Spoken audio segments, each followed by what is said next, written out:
ส่หนังคนก็มีใส่หลายอย่างมันจะแซ่บ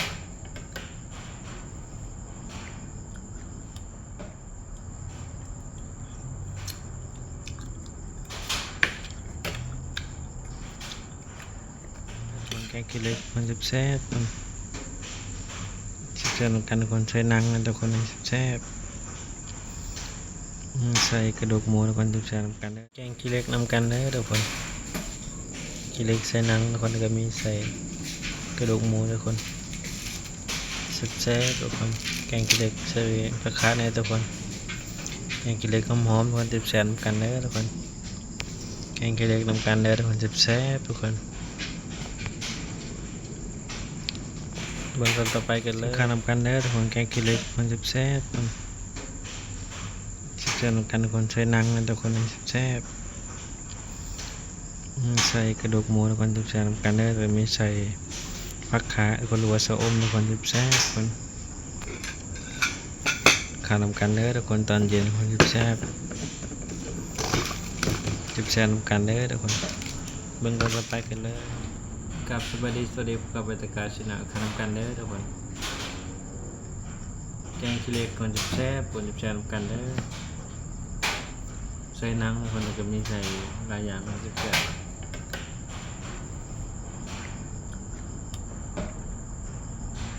ชิมหนัง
กินข้าวนำกันเด้อครับผู้ใดเบิ่งก็ฝากกดไลค์กดแชร์ Subscribe เป็นกำลังใจคลิปต่อไปเด้อทุกคนแกงขี้เหล็กนำกันคนแซ่บคนเฮ็ดเองมื้อนี้คนแซ่บกันใส่หนังใส่กระดูกหมูทุกคนแซ่บ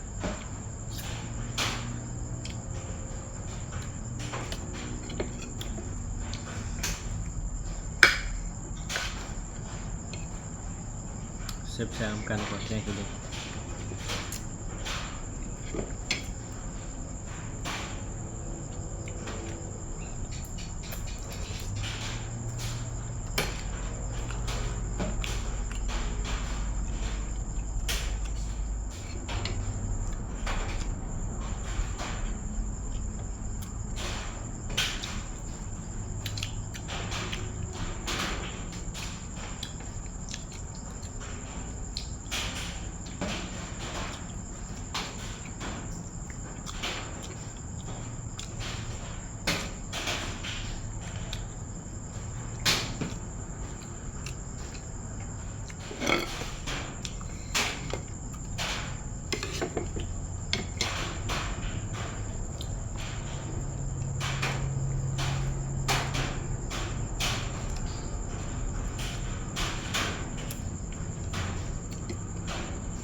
แซ่บกันได้หรอยำกันแซ่บ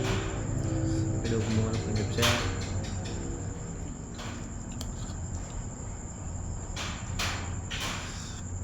ใส่หนังคนแซ่บกันครับ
ตัวเงยอยู่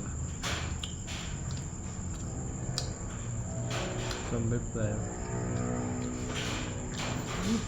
กระดูกหมูคนต้มไปเปื่อยของแซ่บมาทานกันเลยคนจะแชร์นำกันย่างขี้เหล็กแซ่บ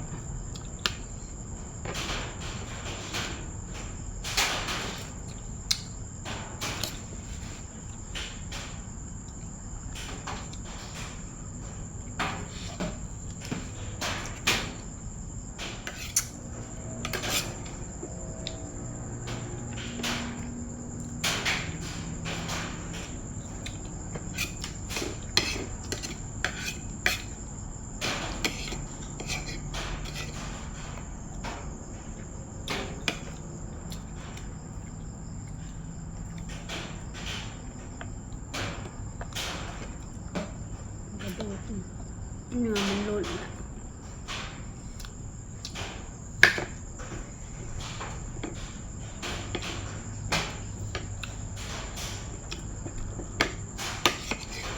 ข้าวน้ำกันเด้อทุกคนบอกว่าทั้งในทั้งกลางประเทศทุกคนบองแต่บางเราแชร์นำกันเด้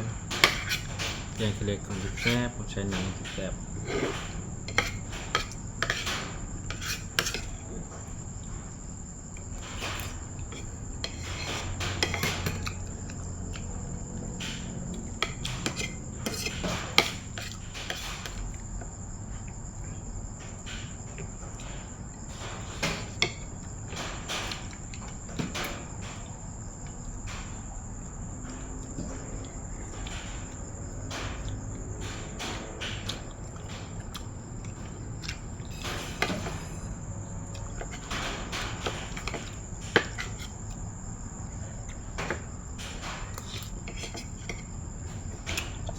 ย่างขี้เหล็กฮอนๆคนจะแซ่บ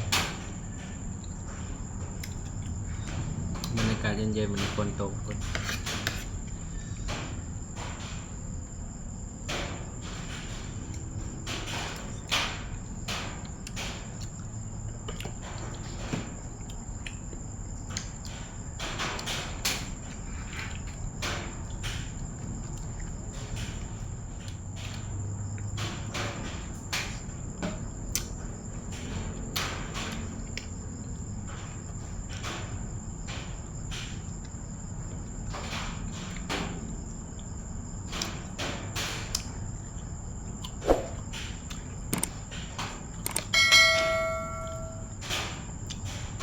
ก็ตัวจบคลิปก่อนคนเจอคลิปหนากับสบายดีสวัสดีทุกคนบ๊ายบายขอบคุณอีกครั้งมาทักทายน้ำกันเลยทุกคนบ๊ายบาย